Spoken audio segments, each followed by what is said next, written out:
Okay, so yesterday morning we left Yosemite uh, for on our way. Our final destination for this week for the longest stay we'll be at is Yellowstone. So we had a pretty long drive yesterday. It was we got up at 4:30 in the morning. The sun was not up yet, so we got everything packed and we were on the road by 5 a.m. And the reason why I left so early is because it's basically no matter what, it was either going to be an 11-hour day or a 12-hour day, and then you add in stops, so you're going to add in like another hour there.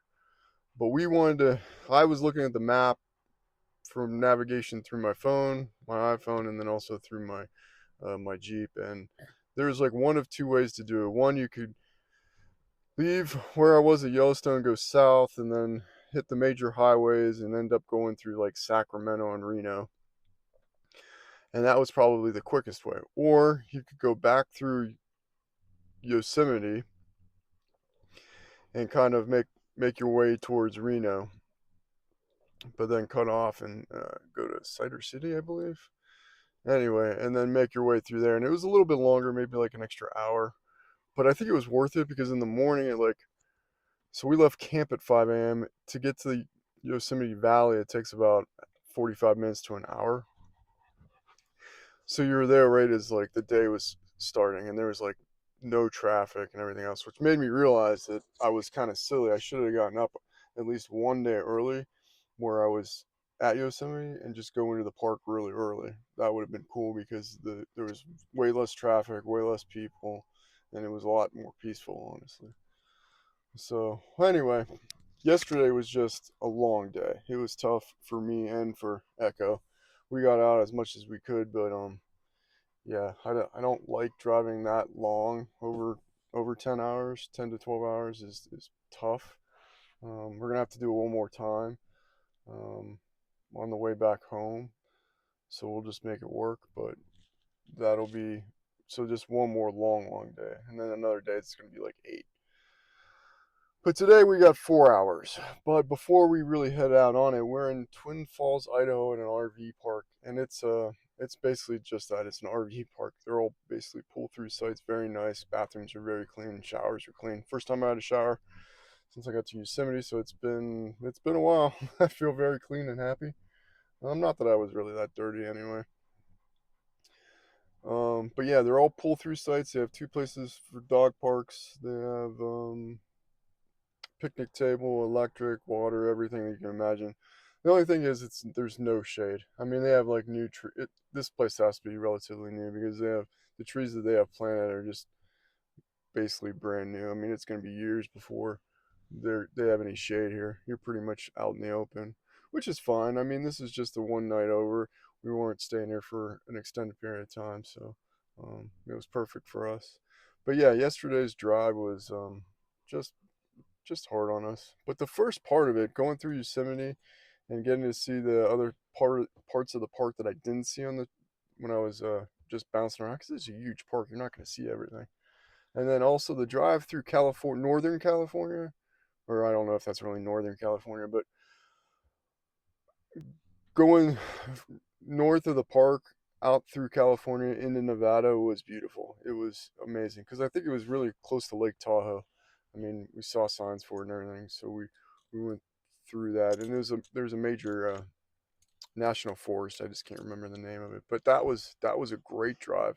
Yeah, the first half of the drive was awesome, but then you got to Nevada, and it's just desert, and there's not much to see, and there's not many places to stop, and there's it's just it was brutal. But they have desert land acreage for sale. I bet you can get it at a deal, which would be cool.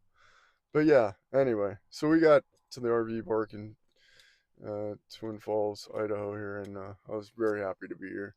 And yeah, so we just kind of set up camp real quick, plugged in, juiced up, got juice on the trailer. So now, not that the batteries, man, they last forever because I don't think I even used I think I was down in the low 70s, maybe high 60s on the battery. So it was still ready to rock and roll, which just tells me I can use the batteries more than I think I can. But that's how you learn about the trailer and everything. So yeah, this kind of long-winded intro to the day, but we're in Twin Falls. I'm gonna check out There's a park here I want to go see. And then from here, we'll start making our journey to Yellowstone. We're staying at a KOA just outside of Yellowstone. I just couldn't find a better place, honestly. And it looks pretty nice. Once I get there, we'll really know. But we're there for 2 or 3 nights, and then we leave Friday morning. I guess we're Tuesday night, Wednesday night, Thursday night. Then we leave Friday morning for South Dakota. And then from there, it'll be just outside of Wisconsin, Madison, Wisconsin. And then from Madison, Wisconsin, we'll be home, hopefully on Sunday. And then Memorial Day is Monday, so I'll have a day to rest before we go back to work. But yeah, still got a lot of travel, still got a lot of fun. Yeah, I'm ready. I think Echo's ready to get moving too. He's sitting back there. So we'll show videos of some of the travel yesterday, and yeah, check in with you guys later. Bye.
All right, so we made a quick stop in Twin Falls to check out the Shoshone Falls. They say it's the Niagara of the West. It's in the canyon with Snake River. It's pretty neat and it's impressive. I like it. I don't think it's the Niagara Falls. Yeah, it's got the same shape, but not the size and um, just overall impressiveness. Niagara Falls is just one of a kind. I think there's probably other things that are as cool as Niagara Falls, but this, nah, not really. But it was very cool, and there's some history and stuff too, which is kind of neat. So, yeah, I'll show you guys video what I got of it, and yeah, it was a great, it was a nice start to the day, to this morning after being at the RV park for me and Echo. He got a little bit of a walk and relieved himself in a couple of spots. he's he's breathing heavy right now, so that's good. But yeah, okay, we're gonna just start making our way to Yellowstone today, and yeah, I'm pretty excited. It's gonna be chilly. Like this morning, it was in the 40s, so I'm not expecting it to be. I have jeans on today. It's the first day I threw on a pair of jeans, and I got my beanie on to keep warm. But yeah, it's a little chilly. I wish it was a little bit warmer, but it's a little overcast too today. But yeah, we'll make it work. We're still out here doing it, so still got a lot of miles to drive and things to see. So it should be fun. What are you looking at, bud? The grass is like super green here at the park. They're watering it right now. And I think I kind of feel a mist when you're down looking at the falls. But yeah, maybe the mist was just all the sprinklers they have keeping the lawn green. Who knows? All right, we'll check in later.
Okay, guys, Future Murph here. I just wanted to drop in at the end of this video. When we got to Yellowstone at the KOA, the campground that we were staying at it. It was pretty cold and rainy, so I just got camp set up, and then we just kind of crashed. So you can see the one picture of Echo here just crashing inside the camper. We were pretty tired from the 1.5 days of basically driving. So, but yeah, just thanks for watching the video, and we'll catch you next week with some really cool Yellowstone stuff. All right, later, guys.